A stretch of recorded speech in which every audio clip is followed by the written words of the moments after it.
What is the next question? A, associated symptoms, right?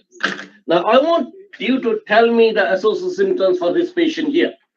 Tell me the associated symptoms one by one so that I can keep writing. Cough, shortness of breath, diarrhea,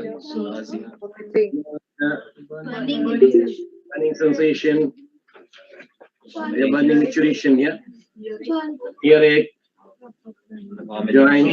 earache, joint pain, rash, what? Ear discharge, redness of eye. Tell me, ma'am. Weight loss, night sweats, vomiting, neck stiffness, headache, rash.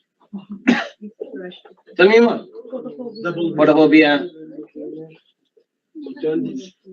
jaundice, Abdominal swelling. abdominal swelling. Okay. Pain. Where? Pain where? Abdominal pain. Abdomen. Okay. Chest pain. Ear pain. Eye pain. Dysuria. Dizziness. Dizziness. Anyone? Swellings. Tell me, ma'am. Are we finished? Are we finished? Appetite, decreased appetite. We have nearly 65 doctors sitting here. Online we have 30. So nearly 90 people. One symptom. See, it's coming out. Yeah, what is it? Online doctor. Any bleeding PR? Bleeding what? Per rectum. Per rectum. Anything else? Last time somebody told me vaginal discharge. Should we ask vaginal discharge? Yes or no? Yeah. The man, has got a vagina also. Lymphadenopathy.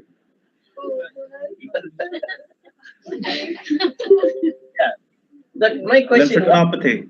Yeah. Will you finish today? No. Probably you'll finish talking about the symptom maybe tomorrow evening only. If you are to ask all the symptoms like this. So what I'm trying to show is that the A, if you ask SO symptoms like this, wrong. This is not the way to ask SO symptoms. Why? What is the problem here if you have to SO symptoms like this? One, as you realize already, this is never ending. If you ask SO symptoms like this.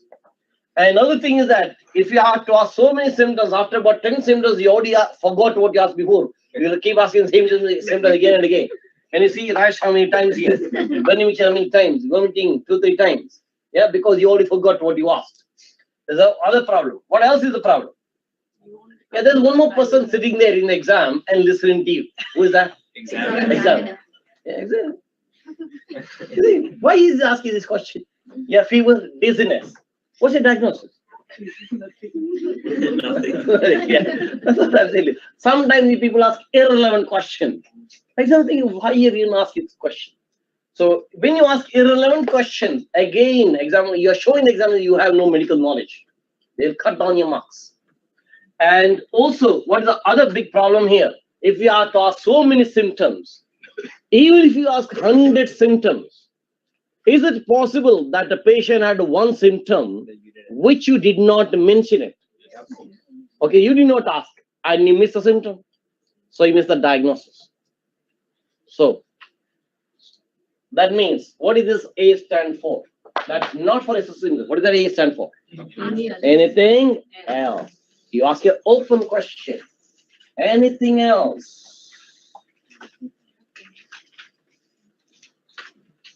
So that means once you explore one symptom, here, fever.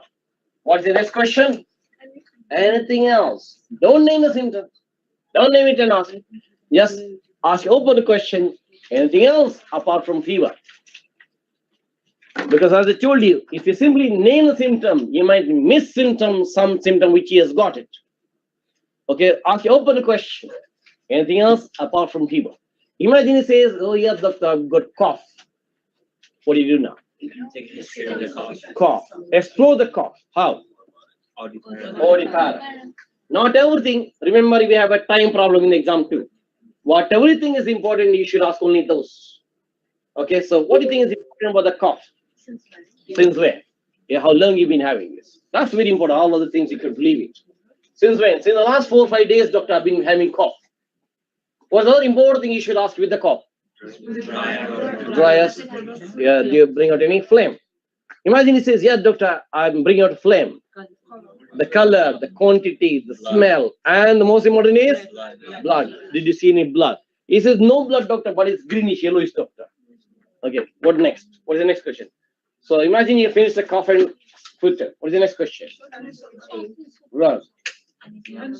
Anything else? Open question, open question. Anything else? Now I got been having chest pain. What's the next question? Soft filters. Not everything, what everything is very important. Chest pain, where? When? Doctor, I'm having chest pain here for the last 3 days. It hurts me when I take a deep breath. Okay, that is enough. Okay, what is the next question? Anything else? Doctor, feel short of breath. Come back to Odipara. Not everything, whatever you think is important. Since when? Since the last 4 or 5 days. What do you think is the diagnosis? Pneumonia. Okay, so this is how you ask questions in history. That means keep asking anything else, anything else, anything else. Open questions without naming the symptoms. So imagine you ask about the fever, he told you last 5 days, continuous fever, and then you ask anything else. Is it like what? It means it's not telling you the symptom. Now what you do? You ask as also symptoms. That means this is Odipara, the double H. The first A is for anything else. Yeah, the first A is else. If he keeps talking about anything else, then you keep exploring that. But if he asks like what, that means he's not telling any more symptoms, then you should name the symptom and ask. That is SO symptoms. You should name the symptoms now. That means these are the SO symptoms you should ask. But this is not the way to ask SO symptoms. This is not the way. I already told you. One thing is this is never ending if you ask the symptoms like the other one. Other thing is that, for example, if you ask about burning maturation and the discharge from the ear, yeah, this is disjointed. Okay, so burning maturation, fever, burning maturation, and earache, that's disjointed. You understand? That's not related. So that means, how do you ask as a symptoms? Last time somebody told me according to the system, like respiratory system, cardiovascular, abdomen, musculoskeletal, right or wrong? Wrong, because if you go according to the system, sometimes you may end up asking a rare condition before asking about the common condition. So that's also wrong. So which way?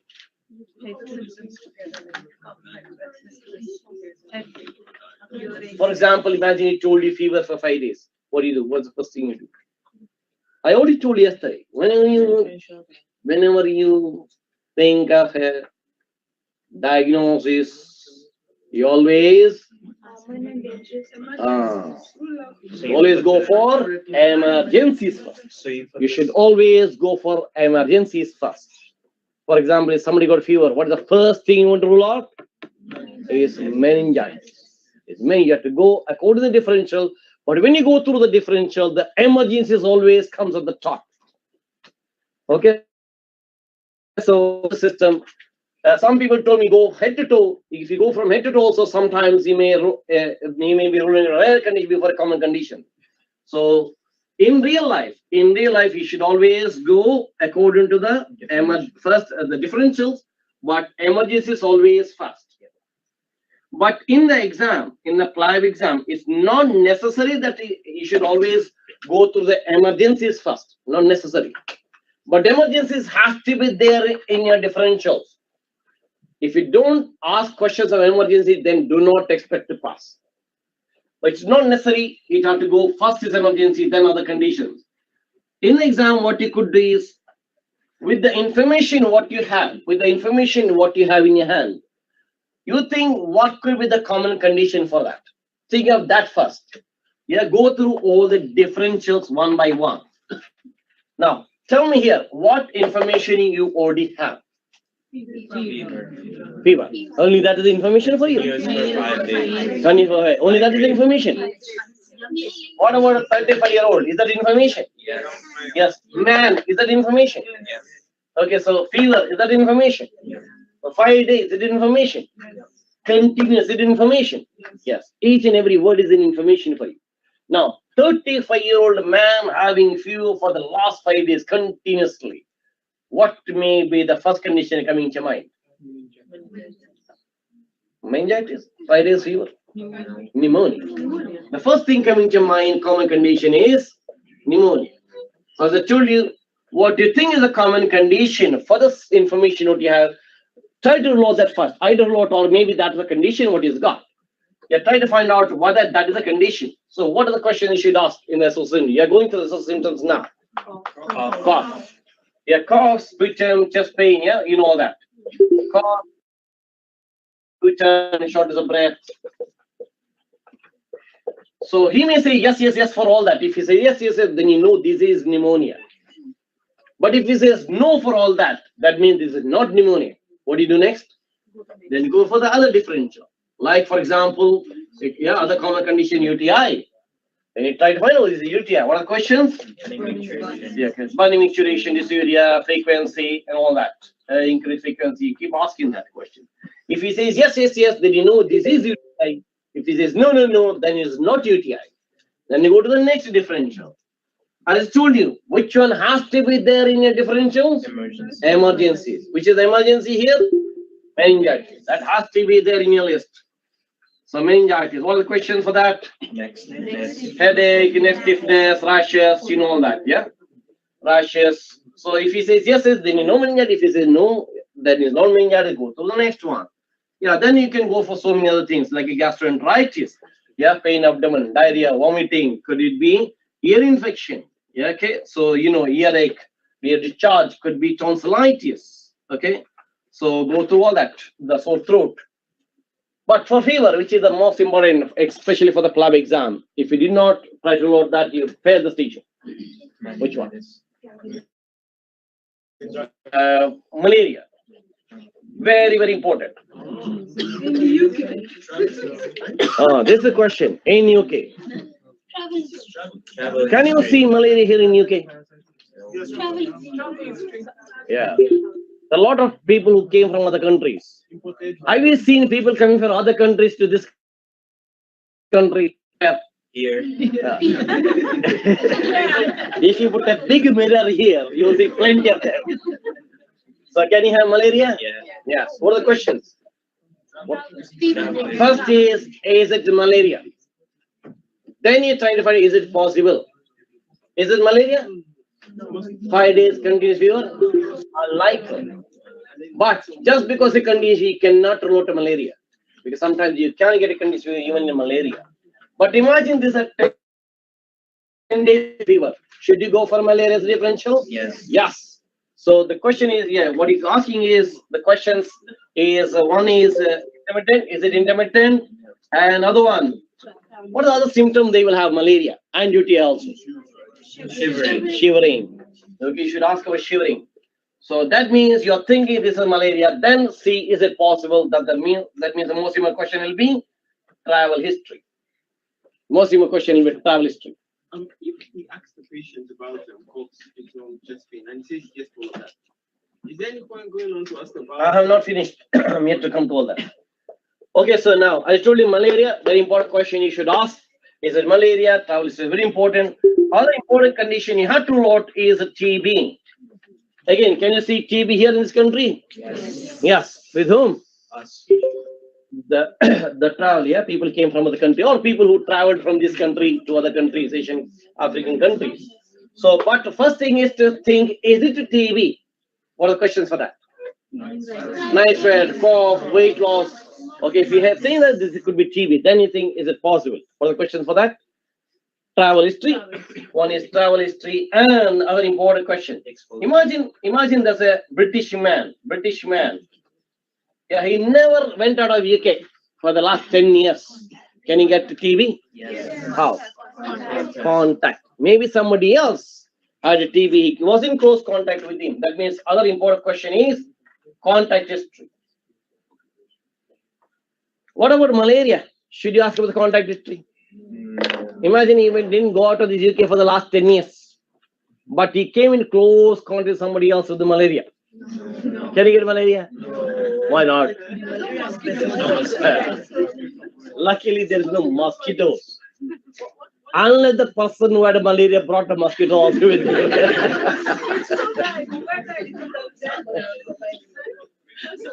Yeah. So malaria, no contact history, but TB, contact history is very, very important. Okay, so this is how you try to take history, yeah, ruling out differentials. That means, as I told you, the first is anything else. So when you ask your symptoms, then when you ask your symptoms, when you ask anything else, when the patient says like what, is not telling any more symptoms. That's the time comes when you ask SO symptoms. And remember, SO symptoms, they are all leading questions. And I told you at that time, you had to ask leading questions. Then I said, but not until a particular time comes. When does a particular time comes to ask these leading questions? When you ask anything else, when the patient is not giving you any more symptoms. That's the time comes when you ask SO symptoms. And again, SO symptoms depends on what? On your differentials. SO symptoms depends on your differentials. And remember, in the differentials, emergencies has to be included. If the emergency is not there, do not expect to pass. Emergency has to be there. Okay, so that's how you take a present history. That's a OD para. Ask your open questions. Whatever symptom he says, then ask him to tell me more about the symptoms. He might tell me if he might give more information. Whatever information he gave, keep listening. Whatever story tell you, keep listening. Sometimes he will give you the lot of information in the OD para. Whatever he told you, don't ask that again because you're wasting time in the exam. Whatever information he did not give in the OD para, if you think is important, then you ask that. And once you finish that particular symptom, the initial symptom, then you ask anything else. If you name some other symptom, explore that symptom, keep on asking open question, anything else, until you stop telling the symptom. Then once you stop, then you ask SO symptom. And SO symptoms will be according to your differentials. And I told you the emergency has to be included. But as your question is, sometimes, for example, imagine you started ruling out differential pneumonia. You ask about a cause, sputum. He said, yes for all that. Should you ask him about dysuria, increased frequency? He only told you yes for cough, sputum. You already know this is pneumonia. Should you rule out other differential? Yes or no? Yes. Rule out other differential. You fail the station. Because sometimes in the exam, you will come to the diagnosis within the first 1 minute itself. The first thing what you try to rule out, the patient will tell you all this, yes, I got this, I got that. So if you did not rule out other important conditions and also the emergencies, do not expect to pass. That's a definitely failure.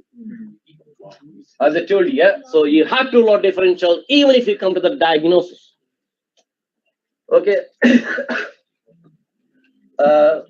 And other important thing, what you need to know is that, for example, imagine it is UTI. He came to know that it's good dysuria. He got increased frequency. He has that. That means you know this is UTI. Of course, you do not the differential, but other than that, what is the other important thing you must cover in the history? Sexual history. Why? Because the urogenital tract is. Because you want to go through the risk factors. For example, if it's got UTI, it's got dysuria, it's got frequency. There are two important things you need to find out. One is if it's got, for example, UTI. What's the other important thing you want to know? If it's got UTI.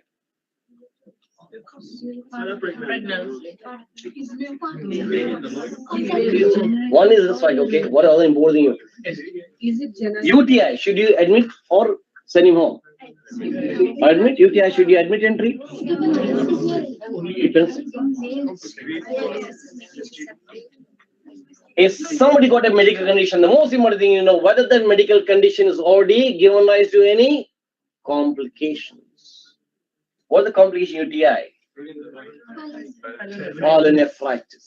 So what is the important question you should ask? Loin pain. Any loin pain. Okay? Any loin pain. You must find out. Because if it is pyelonephritis, are you going to send you home? No, you have to be admitted. So that means once you know the diagnosis, the next thing, important thing, what you want to know, has it given any rise to any complications? Which is our complication other than pyelonephritis? Important complication. Any infection, even for pneumonia, what is the most important complication? Sepsis. Yeah, sepsis. Any infection, you should always find out has the already got septicemia. Yeah, the already got sepsis. What are the questions for that sepsis? Cold sweating, most important. Lethargy, drowsiness, confusion. So that any infection, whether pneumonia or UTI, whatever it is, you need to find out has it got a complication which is sepsis. So that means your history should include complications. History should include complication as well as UTI. What are the other question you should ask? If he's got UTI, how did he get UTI? Why did he get UTI? The risk factors. Your history should also include risk factors. So risk factors. What are risk factors for UTI? Who gets UTI commonly? Ladies or men? Females. Why? Short urethra, and also the urethra is much closer to the anus, the rectum. Why? There are so many bugs there in the rectum which can come to the urethra. So that's why it's much more common in females.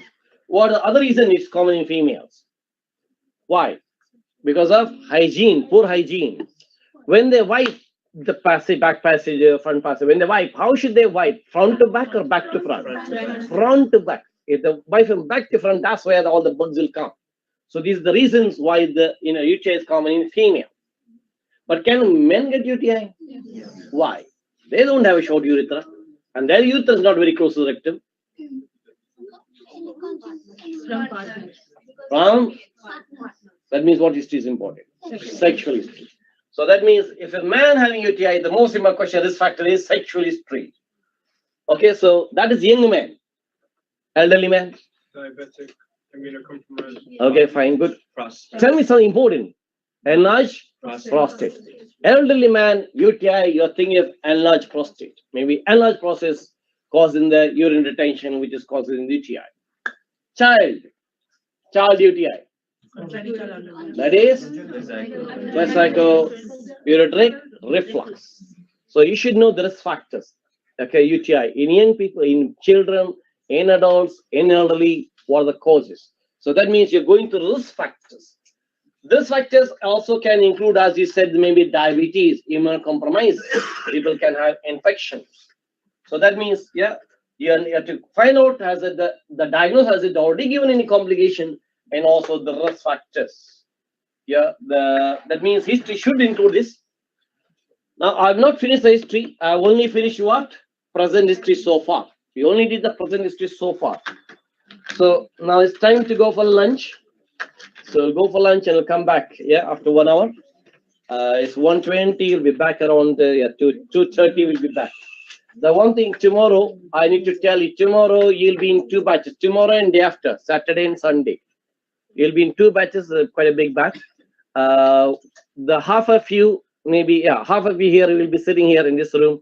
Half of you will be going down to the first floor. There's a room there. So you can be sitting there. The other 2 teachers will be coming tomorrow and day after. I'm coming back to you on, I think, the Tuesday. So tomorrow, Saturday, Sunday will be in 2 batches. So one batch will be sitting here, other batch will be sitting down in the first floor. So, and the day after, again, the teachers will interchange. You will still be sitting here. But on Monday, you'll be in one batch. Monday will be in one batch. Some other teacher will be coming. I'll be coming back on Tuesday again. You will be in one batch. Whenever I come, you'll be in one batch. Some days you'll be in 2 batches. Okay. So again, Thursday, Friday will be in 2 batches because that will be mannequins examination. You should be in smaller batches. Okay. So that is I'm coming back on Tuesday, Wednesday. So you'll be in one batch. Tomorrow, day after Saturday, Sunday, you'll be in two batches. And again on Thursday, Friday, you'll be in two batches. Okay. I'm just telling you just in case if I forget. And tomorrow, one of the teachers is coming early, 9 o'clock. So please come early, 9 o'clock. Okay. So, right. So you go for lunch. I'll be back at 2:30.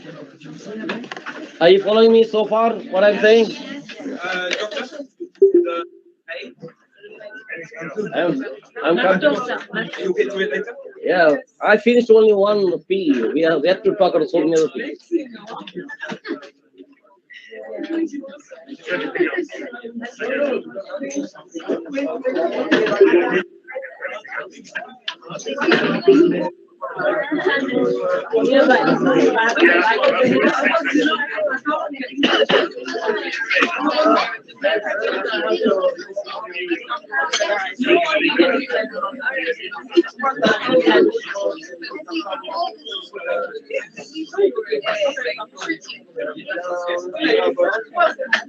Yes.